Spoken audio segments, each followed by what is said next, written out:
In South-Central LA, where loyalty is life and betrayal is death, a brutal justice system reigns supreme. Tyrone Big Kilo Jackson once ruled it. He was a high-ranking Crip, feared and respected, presiding over their merciless street courts. But power breeds enemies. After a bitter falling out with his own gang, Kilo did the unthinkable. He started leaking secrets to YouTube. He exposed their savage trials, the torture of snitches, a system darker than any prison. Yet in their world, breaking the code of silence comes with the ultimate price. This is the harrowing story of Big Kilo, a gang leader who dared to expose the truth, and how he paid for it with his life.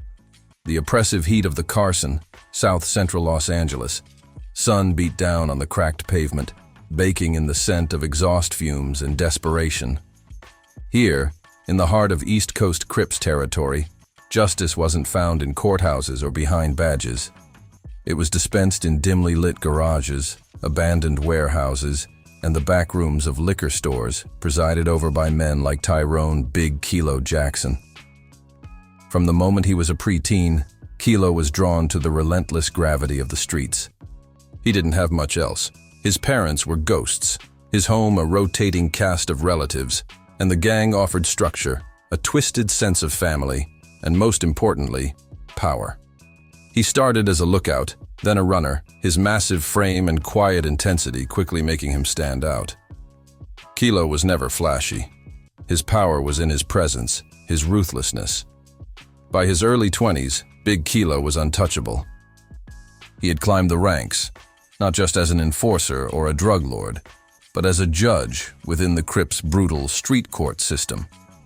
He presided over countless gang trials, arbitrating disputes, punishing infractions, and, most chillingly, handing down sentences for betrayal. These were grim tribunals where confessions were extracted through force, mercy was a weakness, and the ultimate verdict was almost always execution. Kilo's reputation was forged in blood and fear. He was known for his cold impartiality, his adherence to the gang's twisted code, and his absolute lack of hesitation when passing judgment. He believed in the system he helped enforce, seeing it as the only true order in their chaotic world. His word was law on the blocks of Carson. He commanded respect from the street-level soldiers and fear from those who dared to cross the gang. Big Kilo was more than a Crip leader. He was the embodiment of their raw, unforgiving justice, a powerful figure, unaware that the very system he upheld would one day turn on him. Big Kilo rules the East Coast Crips street courts. But how long can he maintain his brutal power? Subscribe to the channel so you don't miss the next chapters of this shocking story. Remember, this is a fictional story based on real events. Big Kilo's reign as a street court judge for the East Coast Crips was absolute.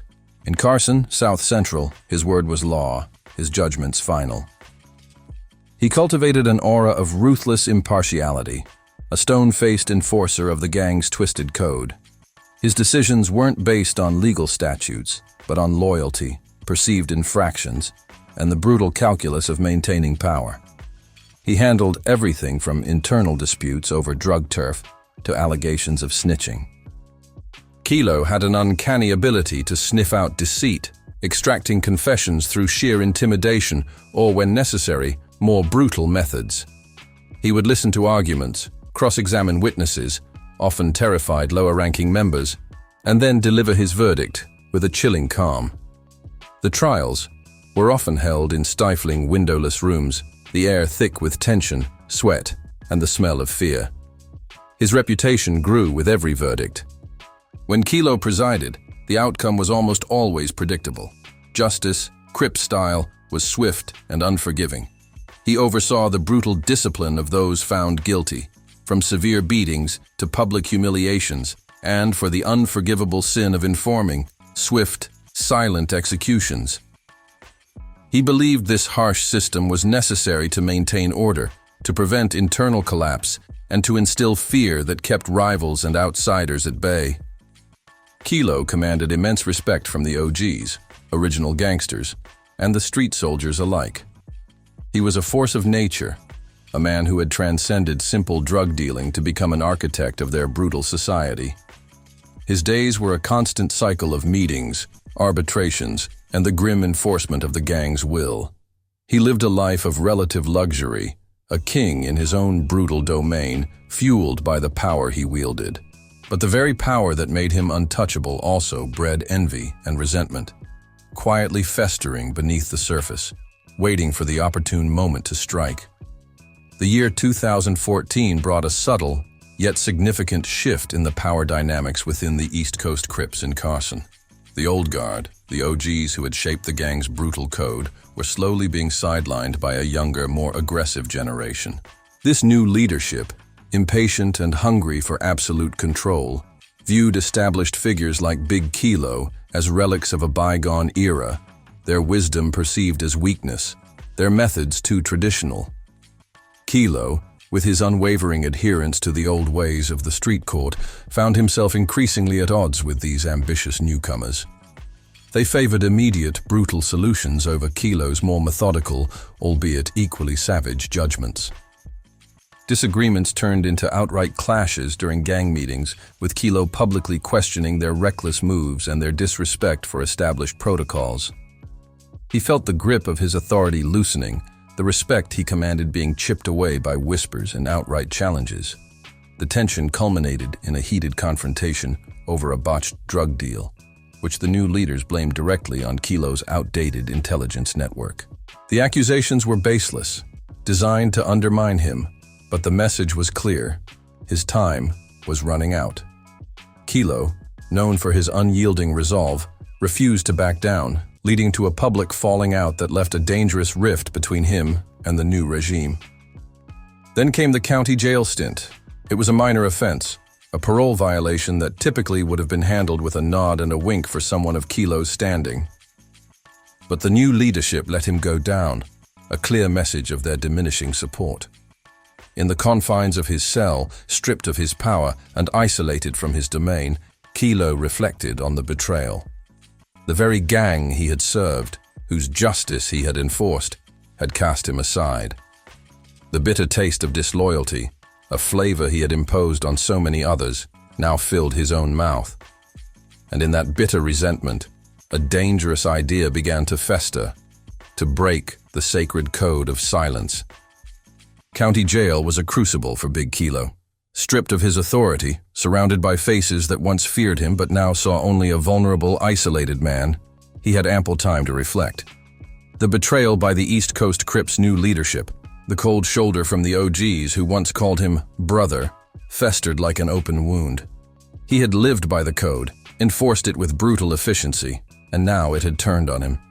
The idea of flipping, of speaking out, was anathema to everything he believed. It was the ultimate sin in their world, punishable by the most agonizing death. But Kilo wasn't thinking about the feds. He despised them as much as he did the new Crip leadership. His target was different, more personal. He wanted to expose the rot, the hypocrisy of the justice system he had once embodied. He wanted to show the world the true face of the East Coast Crips and the bitter irony of their self-proclaimed order. Upon his release, Kilo didn't go back to Carson. He vanished. Through a clandestine network of old street contacts and newfound anonymous tech-savvy allies, he found a way to speak without being seen. His face never appeared, a testament to his ingrained caution, but his voice, deep and gravelly, became the chilling narrator of a hidden world. He started small, uploading audio files to a newly created YouTube channel from an undisclosed location. He told raw, bloody stories. He detailed the inner workings of the Crips' street courts, describing how verdicts were reached, how snitches were tortured in abandoned houses, the cold, methodical planning behind executions. He exposed names, dates, and locations, never revealing his own identity, but leaving just enough detail for those in the know to understand the gravity of his revelations. He laid bare the grim reality that the gang's so-called justice system was darker than any prison, more brutal than any state-sanctioned punishment. He was breaking the code of silence, a digital ghost whispering secrets that could dismantle the very fabric of the East Coast Crips. Big Kilo is leaking the Crips' darkest secrets on YouTube, risking everything to expose their brutal street justice. How long can he stay hidden? Subscribe to the channel so you don't miss the next chapters of this deadly betrayal. Remember, this is a fictional story based on real events. Big Kilo's voice, deep and chillingly calm, became a sensation in the online true crime community. His YouTube channel, raw and unfiltered, offered an unprecedented look into the brutal realities of the East Coast Crips street court system. His anonymous accounts of torture, arbitrary judgments, and swift executions sent shockwaves far beyond the streets of Carson. He described in vivid detail how snitches were sometimes confined in abandoned houses for days, slowly deprived of food and water, their pleas echoing in empty rooms before their inevitable, gruesome end. He talked about the psychological games, the forced confessions, and the chilling absence of mercy.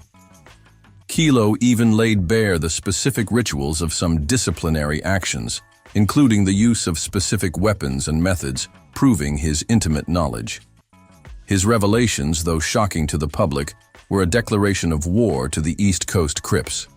They listened to his voice, recognized the details, and felt the earth shake beneath their feet. The gang's internal security was compromised. Their sacred code of silence was being shattered piece by one of their own. Paranoia ripped through the ranks. Who else knew? Who else would dare to speak? The new leadership, already struggling with their legitimacy after Kilo's departure, became desperate. They put out an immediate bounty on his head, the highest price ever offered for a single traitor. The order was simple: find him, silence him, and make an example that no one would ever forget. The hunt for the digital ghost began, a relentless, all-consuming pursuit that stretched beyond the familiar blocks of Carson. Kilo, isolated in his undisclosed location, felt the digital tremors of their rage, knowing his time was limited. The East Coast Crips were relentless. The bounty on Big Kilo's head mobilized every soldier, every informant, every desperate soul looking for a quick payout. While Kilo was careful to mask his IP address and use burner phones, the digital footprint, no matter how small, always leaves a trail. The Crips, surprisingly sophisticated in their tech reach, hired a rogue hacker, an ex-con with a knack for tracing the untraceable. Within weeks, the hacker began to narrow down Kilo's general vicinity. Not a precise address, but a region, a city block. They traced subtle patterns in his upload times, cross-referenced with local internet provider activity and public Wi-Fi hotspots. It was a painstaking process, but the rage fueling the Crips' search made them patient. The information, vague at first, was passed down the chain. He's somewhere in the LA County area, west of the 110, north of the 405. This narrowed the search from a vast city to a manageable cluster of neighborhoods. Then came the local intel. Someone from Kilo's old block, a low-ranking desperate Crip, known for his gambling debts and dwindling loyalty, caught wind of the bounty. This Crip, Pee-wee, was offered a sum that would change his life, a sum too large to refuse. Pee-wee knew Kilo's old habits, his safe houses, the few distant relatives he still had. He began making discreet inquiries, sending out feelers, subtly testing the waters in areas where Kilo might seek refuge. It was a dangerous game for Pee-wee, too. If he failed, or if he was caught working with the Crips, his own life would be forfeit. But the allure of the money, the promise of escape, was too strong. He was getting close, unknowingly tightening the noose around Big Kilo's neck, leading the Crips directly to the man who dared to break their sacred code. The digital breadcrumbs, combined with Pee-wee's desperate search, finally led the East Coast Crips to Big Kilo. He'd been holed up in a nondescript apartment complex on the outskirts of Compton, a place he thought was safe due to its distance from his old territory in Carson. He had grown complacent, believing his anonymity was his shield. But in the world of the Crips, patience was as deadly as a bullet. Pee-wee, guided by the hacker's intel, spotted Kilo making a rare run to a nearby convenience store. He immediately alerted the Crips. The setup was swift and brutal. Kilo was ambushed as he returned to his apartment. dragged from the street by a team of masked figures. There was no negotiation, no last words, just the cold, clinical efficiency of an execution squad. He was taken to an abandoned, dilapidated warehouse, its windows broken, its interior thick with dust and the stench of decay. The very place that resembled the torture houses he had described in his YouTube videos. The irony was not lost on Kilo, even in his terror. He was face to face with the system he had exposed, now its victim. The interrogation was short. They already knew.